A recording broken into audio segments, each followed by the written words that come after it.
Saad para abordar o tema Bases Científicas para as Técnicas de Cura à Distância. Seu tempo é de 30 minutos, Dr. Marcelo. Boa tarde a todos. Que a paz esteja conosco. Eu agradeço pela oportunidade que a organização do evento nos deu para poder explorar esse tema que é bastante apaixonante. Vamos ver se eu consigo fazer com que vocês também fiquem apaixonados, né? Veja, aqui nós vamos falar dessas técnicas de cura à distância, querendo dizer todas aquelas terapias que não envolvem toque, né, entre o terapeuta e o assistido. Então, existe uma suposta troca de energia entre esses dois seres e nós temos uma variedade bastante grande de técnicas que não envolvem o toque, né? Temos técnicas não religiosas e técnicas religiosas, né, que são as que mais nos interessam. E com relação aos mecanismos, infelizmente nenhuma teoria, nenhum texto fornece um modelo definitivo de como pode existir a modificação de funções fisiológicas de um ser a partir de uma iniciativa de um outro ser sem que haja um contato físico entre eles, né? Algumas teorias incluem a possibilidade de uma troca, de uma interação por campos eletromagnéticos quando existe a proximidade, né? Quando existe a presença do terapeuta próximo ao assistido, inclusive muitas vezes com a imposição de mãos, e uma troca de informação que nós vamos discutir em seguida, principalmente nos casos em que isso acontece à distância. Com relação à energia eletromagnética, nós sabemos que os organismos vivos trocam informações com o meio ambiente em vários níveis. E os sistemas vivos, eles são bastante sensíveis aos campos eletromagnéticos, principalmente aos campos eletromagnéticos de baixa intensidade, né? Nas aves migratórias, ou um predador que localiza uma presa através da sua atividade elétrica, o tubarão, ele percebe o campo elétrico de uma presa. Então, parece que quanto mais baixo, quanto mais sutil o campo eletromagnético, mais sensível o sistema biológico é a esse campo. Então, nós teríamos aí uma boa explicação para essas curas que existem quando o terapeuta está presente, inclusive com a imposição de mãos, poderíamos falar facilmente na interferência eletromagnética de um ser sobre outro. Mas à distância, provavelmente não existe essa interação eletromagnética, e sim uma troca de informação de interesse biológico, tá? Através de ressonância de um ser até o outro, e não exatamente uma troca de energia. Aqui é importante a gente destacar que quando a gente fala de energia dentro do espiritismo e nessas técnicas de cura à distância, nós chamamos de energia pelo fato de que nós não sabemos o que é aquilo, mas não é energia do ponto de vista convencional. Se fosse, já teria sido detectada pelos instrumentos que existem atualmente. Então, essa troca de informação é um termo melhor do que falar troca de energia, né? Matéria e energia são veículos para essa troca de informação em nível biológico, mas informação é uma coisa à parte, tá? É o conteúdo puro. Nessas técnicas de cura à distância, já está bem documentado que a mente tem um papel bastante importante, né? O terapeuta precisa ter foco, compaixão, intenção, e o desfecho dessa terapia muitas vezes é afetado pela ligação que é estabelecida entre o terapeuta e o assistido. O bem-estar do terapeuta influencia na eficiência da técnica e muitos outros fatores estão envolvidos. Temos várias pesquisas básicas com relação a essa troca dessa suposta energia. Vamos voltar ao termo energia, já que a gente não tem o termo correto, né? A intenção focada de um indivíduo pode influenciar, isso já está documentado, crescimento de células tumorais in vitro, né, replicação do DNA, a conformação da hélice do DNA. Esse trabalho de revisão, por exemplo, mostrou vários artigos que fornecem essa informação. Também existe já muita pesquisa em formas de vida simples, né? Efeitos sobre células in vitro, bactérias, leveduras, sementes. Nessas formas de vida, a influência de um terapeuta modifica a fisiologia desses seres vivos. Amanhã teremos uma palestra bastante interessante do Giancarlo Luchetti, né, sobre uma experiência que ele fez para replicar essas experiências que são feitas no exterior, em universidades do exterior, com bactérias que estou aguardando ansiosamente, né? Pesquisas em humanos agora começa a ter outras características. Como os sistemas mais complexos, né, os efeitos mais notáveis nos seres humanos são detectados no sistema nervoso autônomo, né? Por exemplo, a condutância elétrica da pele, que mostra a atividade do sistema simpático e parasimpático. Agora, efeitos objetivos em outros parâmetros não são tão facilmente detectáveis, não são replicáveis em estudos científicos, né? Mas esses efeitos são detectáveis. Então, geralmente, tanto em pessoas saudáveis quanto em indivíduos doentes, temos aí estudos mostrando resultados promissores, mas geralmente se detecta efeito sobre sintomas mais subjetivos e não tão documentáveis, como a ansiedade, a dor, relaxamento muscular, redução do estresse e sensação de bem-estar. Esses são os efeitos mais pronunciados nessas técnicas. E temos vários fatores interferentes para considerar nessas técnicas de cura à distância, né? Os ensaios clínicos produzem resultados bastante variáveis sobre a eficácia terapêutica, né? Esse é o grande argumento dos céticos, porque os estudos não são replicáveis, né? E aí a gente infere o possível envolvimento de variáveis que ainda não são bem conhecidas e não são bem controladas, né?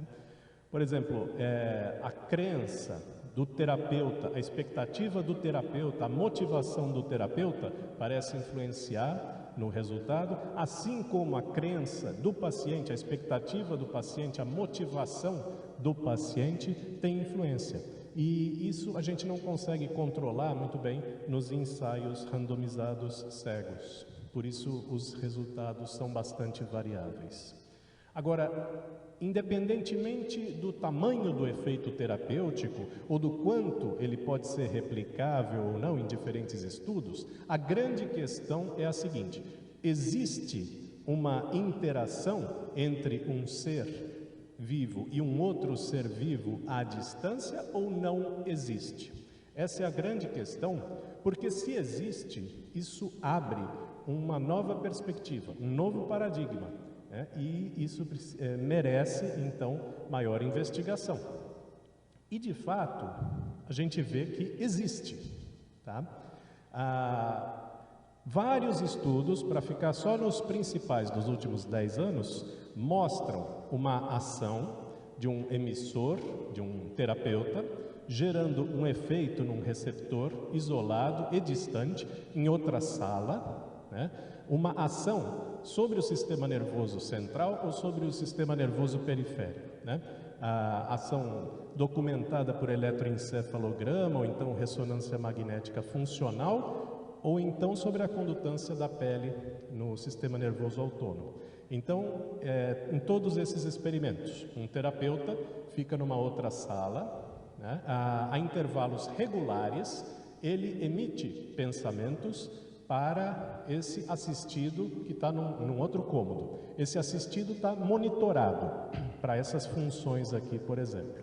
E exatamente nos instantes em que esse terapeuta manda a sua intenção, exatamente nesses instantes ocorre modificação nesses parâmetros fisiológicos, estatisticamente significante. Então, o efeito existe. Isso abre realmente um novo paradigma dentro da medicina. Agora, nós precisamos fazer uma conciliação, então, entre a existência desses fenômenos e a falta de replicação ou a falta de um efeito terapêutico notável, clinicamente significativo, né? Então, nós poderíamos falar assim, não vamos oferecer as técnicas de cura à distância, primeiro, como tratamento isolado, né? Isso já seria alguma coisa que contraria o modelo convencional. Não oferecer sem um diagnóstico clínico, tá? Aqui tudo para a segurança do paciente, e não oferecer para tratar doenças, né? A princípio, nós deveríamos oferecer as técnicas de cura à distância para despertar recursos internos de apoio. Isso aí nós sempre vamos obter algum grau de benefício para o paciente. Colaborar com o tratamento convencional, né? E podemos falar de alívio de sintomas, qualidade de vida, outras coisas que não seja modificar o curso natural da doença. Aí sim, nós estamos pisando num terreno seguro e podemos ter um diálogo adequado com a ciência convencional, né? E aqui a gente abre um diálogo para falar da prece intercessora para a cura.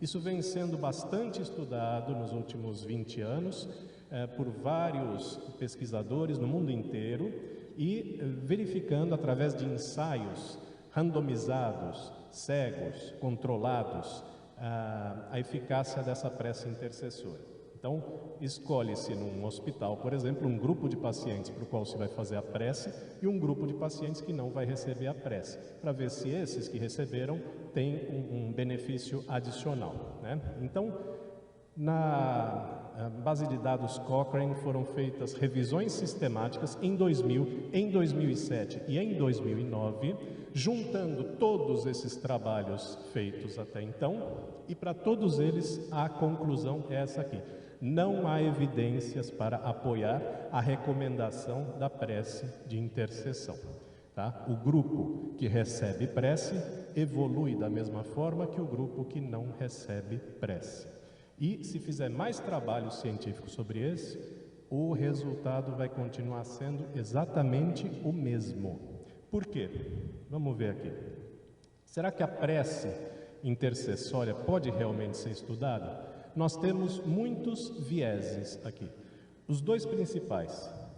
Não podemos fazer um grupo controle adequado, já que aqueles que não estão recebendo a prece do interventor estão recebendo prece dos seus familiares ou de benfeitores anônimos. Então, eles não são um grupo controle adequado.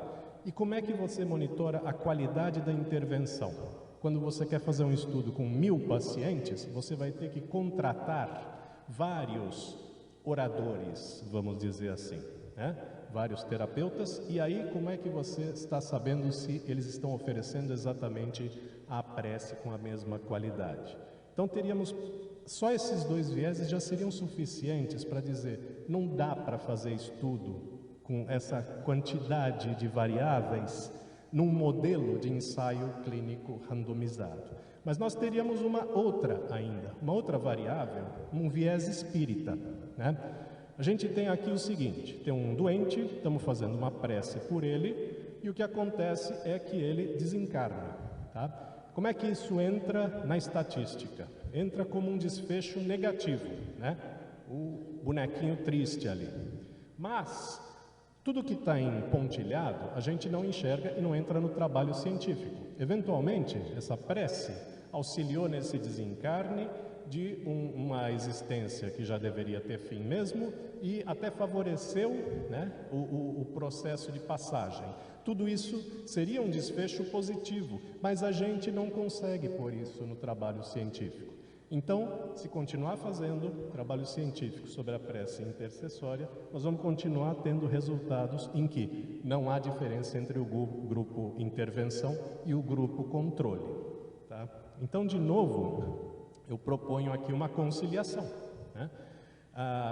Não deveríamos estudar nesse tipo de modelo os desfechos clínicos, redução de sintomas, sobrevida, né, que são geralmente as coisas abordadas nesses trabalhos científicos, mas sim estudar parâmetros biológicos.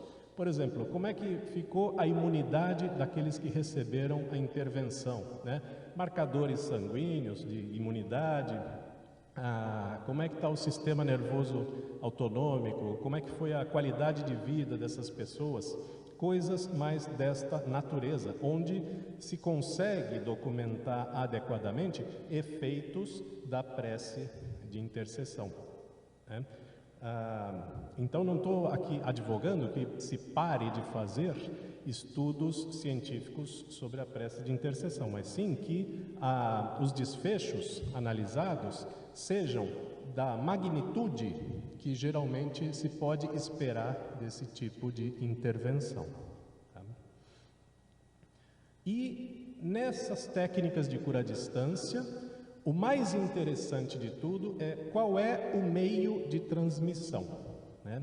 Como é que a intenção de alguém à distância pode causar um efeito biológico?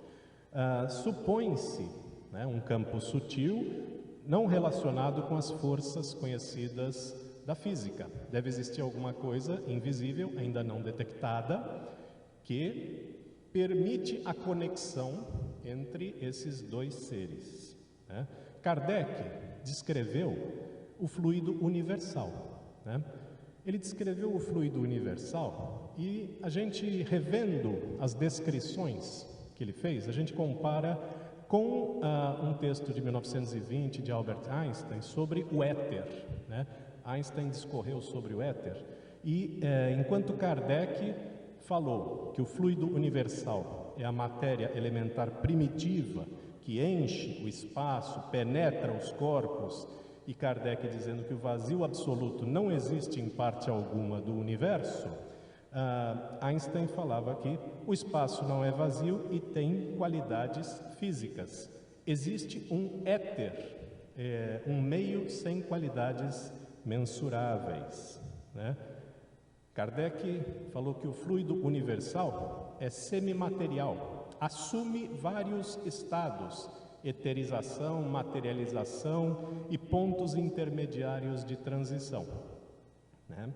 E Einstein, nessa fórmula, espaço é igual a massa vezes a velocidade da luz ao quadrado, dizendo que massa é uma propriedade de toda a energia e energia é uma propriedade de toda a massa. Massa pode ser convertida em energia, quer dizer, estados diferentes de alguma mesma coisa, né?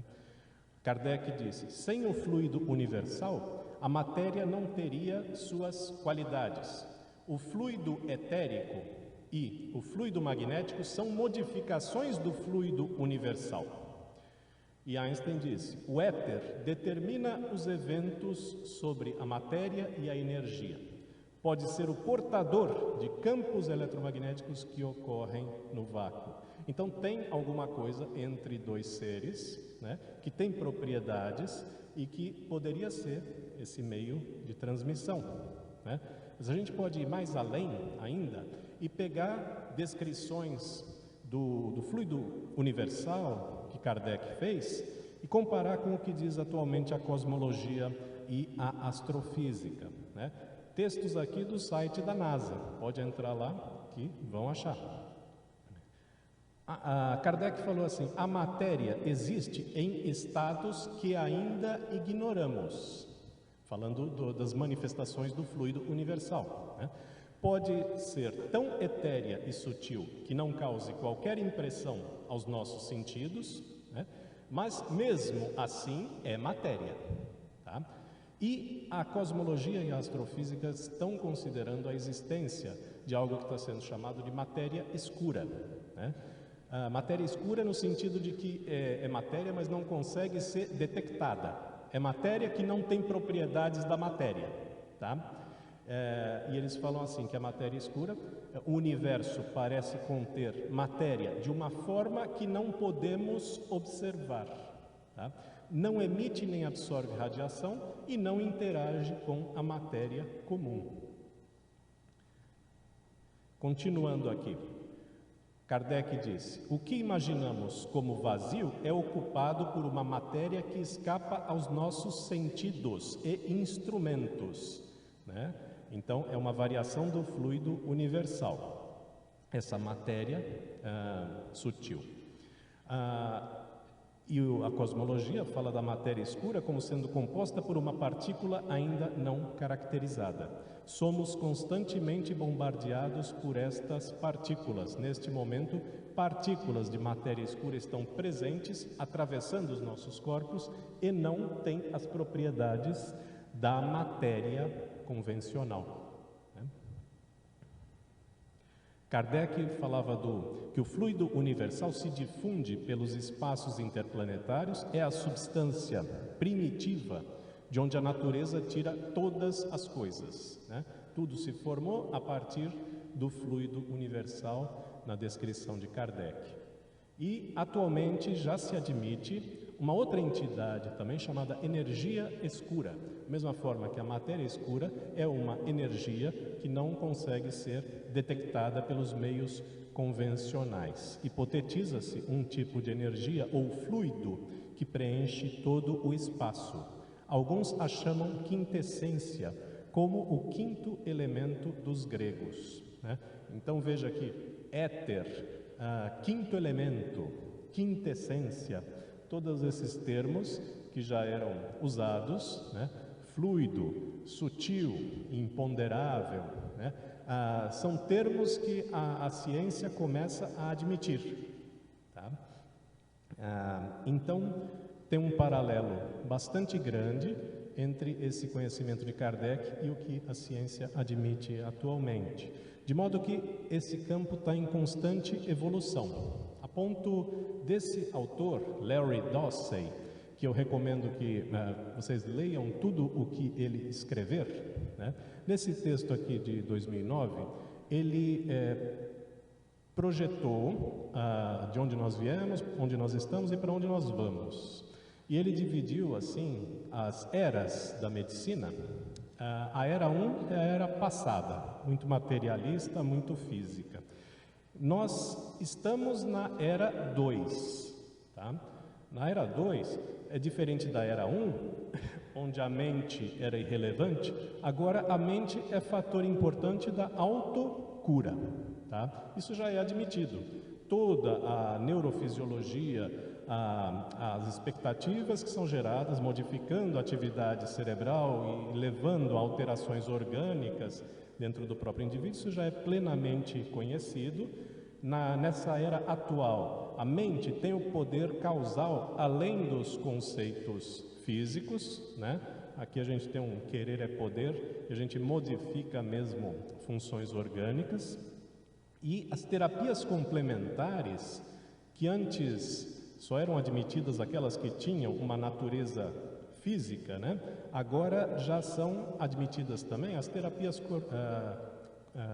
complementares mente e corpo, né? Como a meditação, biofeedback, isso está sendo amplamente estudado através da ressonância magnética funcional e admitido como algo válido, produtor de modificações no organismo, né? Agora, ele projeta aqui uma era, num futuro próximo, que ele chamou de era 3, agora de não localidade, porque quando se falava em mente e corpo, está falando da mente da pessoa e do corpo da própria pessoa. E nessa nova era da medicina, você não vai ter mais essa localidade, individualidade, né? Agora é a não localidade. A mente será importante na cura do outro, tá? Interações telesomáticas, interações à distância.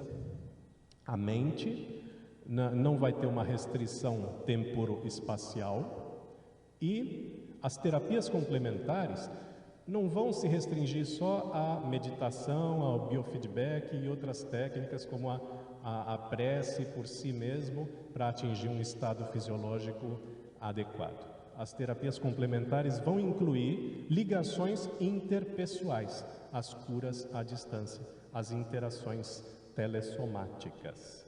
Tá? Então, ele até, num outro artigo, agora de 2012, o Dossey arriscou-se a dizer que, daqui a uns 10 anos, o Prêmio Nobel de Medicina vai ser dado àquele que descobrir esta possibilidade de relações interpessoais à distância, né? Essa capacidade de interagirmos sem a existência do toque, sem as barreiras físicas.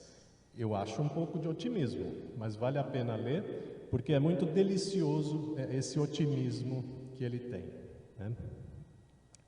Então, para a gente concluir esta apresentação, podemos dizer que as terapias de cura à distância têm mecanismos desconhecidos, nenhum texto nos fornece uma explicação completa, mas tem correlatos com conceitos da física atual.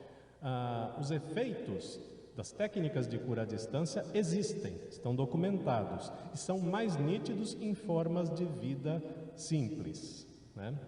Nos humanos, nós temos efeitos no sistema nervoso, efeitos sobre parâmetros subjetivos, mas não sobre sintomas graves e outra coisa, quer dizer, pelo menos não de forma documentável e reprodutível, que é o que a ciência pede, tá? E não deveríamos usar para tratar doenças, porque algumas vezes seríamos bem-sucedidos e outras vezes não. E isso dá munição para o cético, né?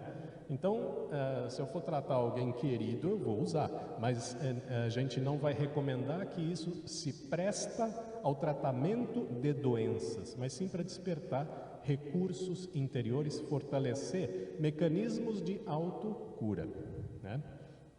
E dessa forma a gente vai ter um uso equilibrado, o conhecimento vai progredindo e nós esperamos chegar aqui num futuro próximo, onde uma aula de medicina inclua conceitos que nós já estamos familiarizados, das coisas não materiais, das condições sutis e sobre a intervenção de um ser sobre outro à distância. Então, mais uma vez, eu agradeço a oportunidade e a vocês pela paciência. Boa tarde.